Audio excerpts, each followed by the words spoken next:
your body is going to turn everything you eat into fat.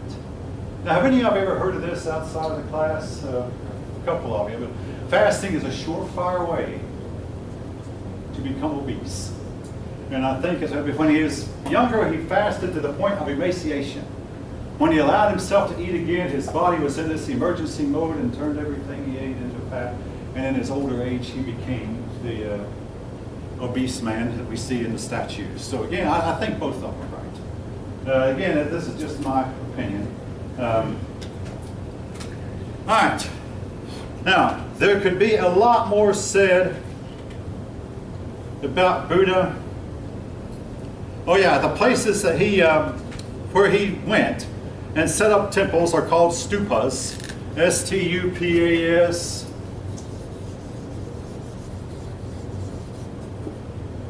These are the holy places of Buddhism.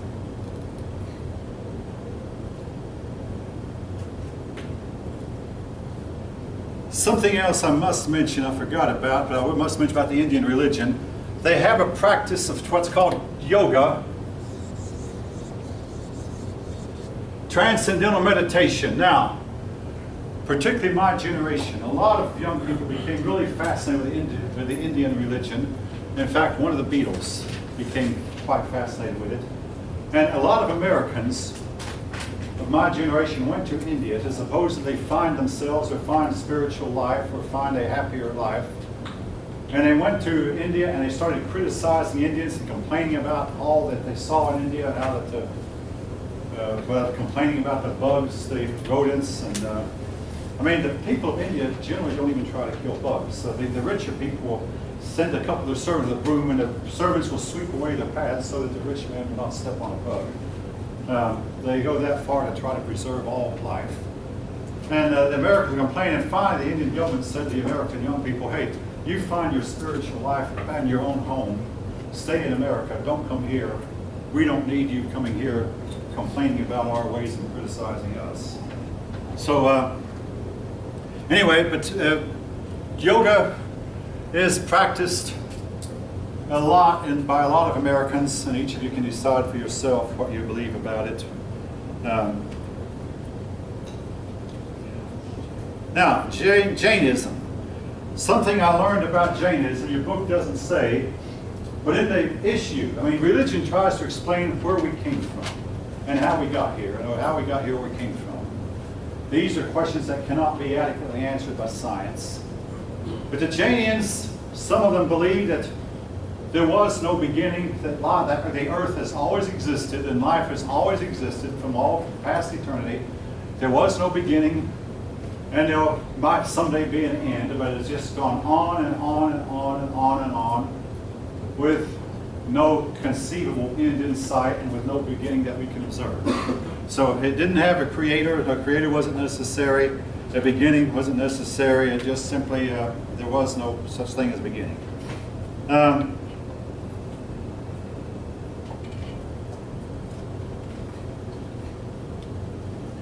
The Jainians copied Buddha in rejecting the reality of the material world, but they were more extreme than Buddha.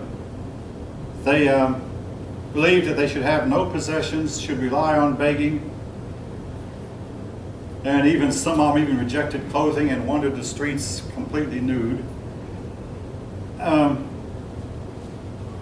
Jainism never got very far among the people of India. It didn't receive a whole lot of support. Okay, but it was there, and it did have a little bit of appeal. Oh yeah, something else about Buddha's teaching. He believed that desire was what was evil.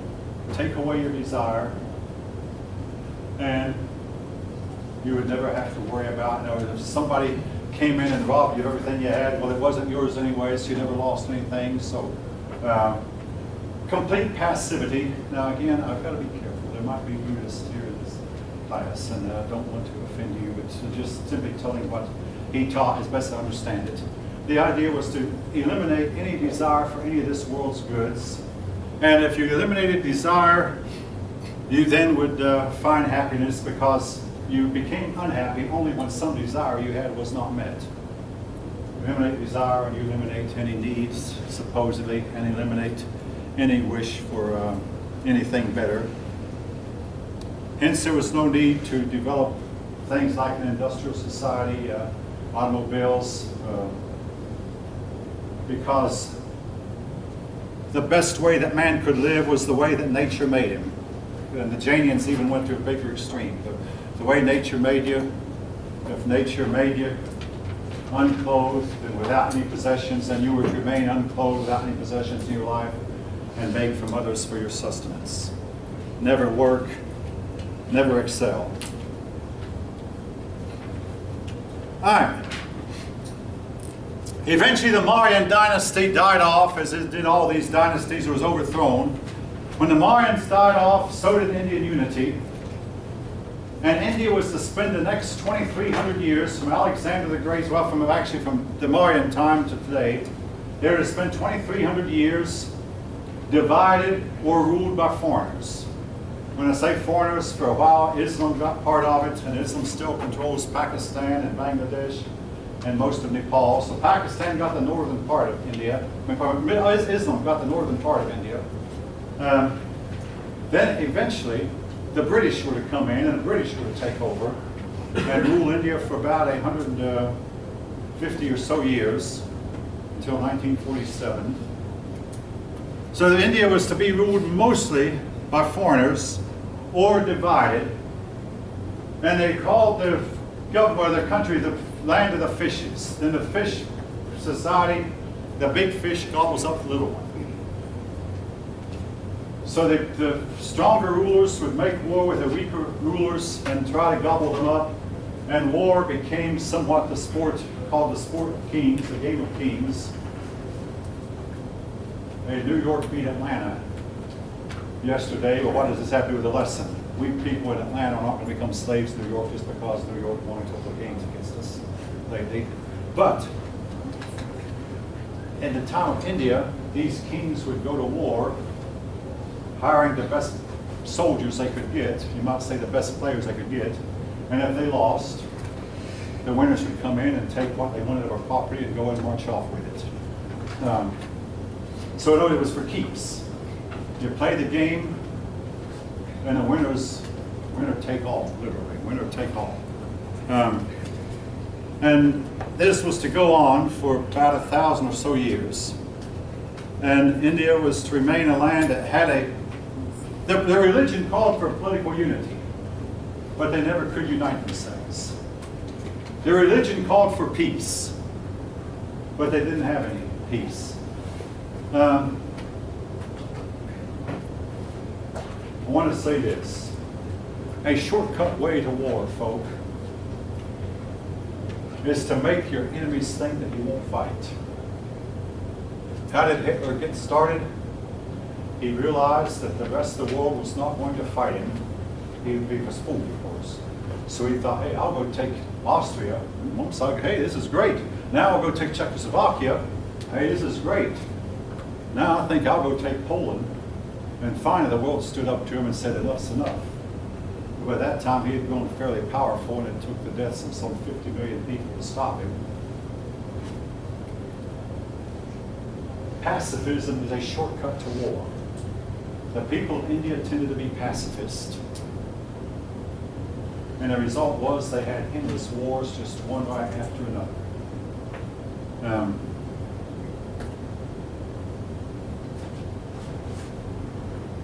I say this because on a personal note, one of my brothers is a pacifist.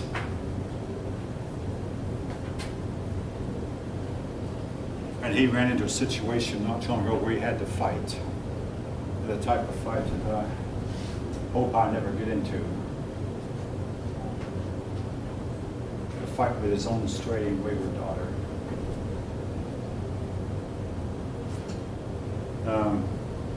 I don't even want to go into any more detail. But sooner or later, folk, you come into a situation where either you're going to have to fight, or you'll take the consequence for not fighting. Now, I want to say this. I mean, I hope all of you know I am not in any way anti-Jew. But between the wars, Between World War I and World War II, Jewish rabbis taught pacifism. I've been told that today no Jewish rabbi teaches pacifism. They are no longer pacifist. What happened? Millions of them got thrown alive into hot ovens. This is what people will do to you if you're not willing to stand up for yourself and fight.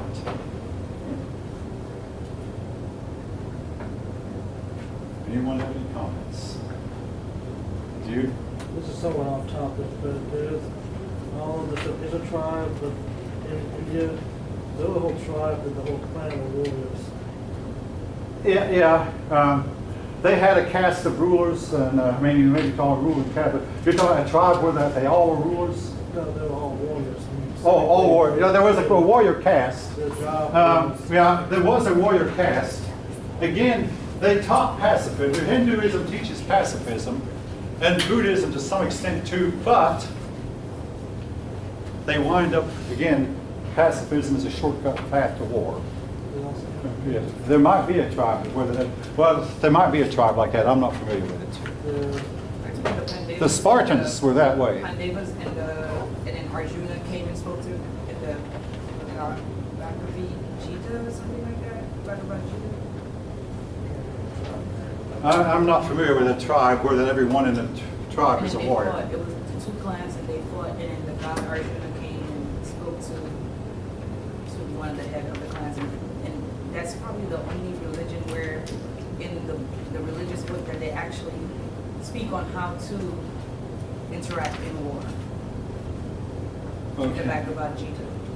All right, we'll move on. I mean, I'm not familiar. Now, I want to say this, folks. In these chapters, from here on out, you always come into this art, architecture, literature. Even though my second daughter is majoring in art, I must state I know little about art of these periods, so I'm not going to be asking any question on art, architecture, and sculpture. Hey, this is important. It really is. But I regrettably have not studied art that extensively. However, turning to the back of the chapter, science, your book will state that the Indians apparently had made some progress in science. They knew the Earth was round. They charted the bodies of the planets. And by the way, if you happen to get up early enough in the morning and look out toward the rising sun, you'll see the planets Venus and Jupiter. They're getting farther apart. Now, a week ago, they were really close together, and regrettably, I mean, I looked, it was cloudy, you couldn't see them. But Venus and Jupiter are getting farther apart. Again, it's all predictable. They realized that the planets followed regular paths and the eclipses were predictable. My own take is that their ancient science was a lot more, oh yeah, they had an advanced knowledge of mathematics. I personally don't believe they developed this mathematics. I think it was what you call a legacy. In other words, it was handed down to them from a more advanced race, just like their science. This knowledge was handed to them from a more advanced race of people from India. All right. Again, have some idea who Buddha was. Chandragupta Maurya, Alexander the Great, and believe me, we're going to be running into his name again. The Vedas, this stuff that I've written on a board.